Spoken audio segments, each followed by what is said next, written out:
I was in college and I came into Sandstone right at the beginning of second semester senior year. And before that, it was just all over the place. Like my grades were really up and down. I was busy with drinking and drugs on Tuesdays and, in the middle of the day, that kind of thing, as opposed to what my classmates were doing, which was studying, maybe going out on the weekends, but I was a very everyday kind of user. My roommates told me that I was going to get treatment or find a new place to live. That was a big, like, okay, this is really not just affecting my life, and it's affecting the lives of the people that I care about. That was a big signal for me to say, okay, it's time. And like, I didn't really do it myself. I had my mom help me with like, okay, here's Sandstone. You're going to go this, this, and this. And I'm like, okay, whatever, just do it. It's fine. But that was the turning point for me. This was not the first time that I had done treatment.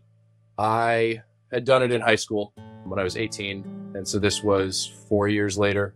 I felt significantly more comfortable coming into Sandstone as opposed to the one that I did back then. It was less medical emergency intervention style and more like, okay, we're here to help. This is how the program works. And here's all of the information about us.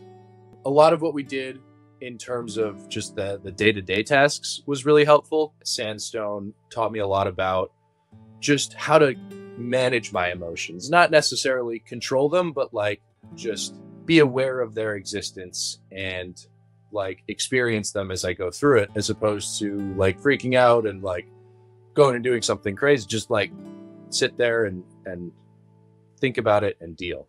It's okay. It happens to everybody. My advice for someone who's thinking about going into treatment would be that it isn't a giant, like huge life change. It was 8 to 12 weeks of a couple hours a night. There are obviously a lot of different levels of treatment. I did IOP, and that's something that I would definitely recommend for someone who's kind of more on the fence about it because of the lower time commitment. And it doesn't really just focus on, okay, don't do drugs. It's more of, this is how you can handle the rest of your life once you get out of here. It's not all sitting in a group talking about feelings. Like, you make friends there. I still have friends. I'm still friends with the people that I went to treatment with.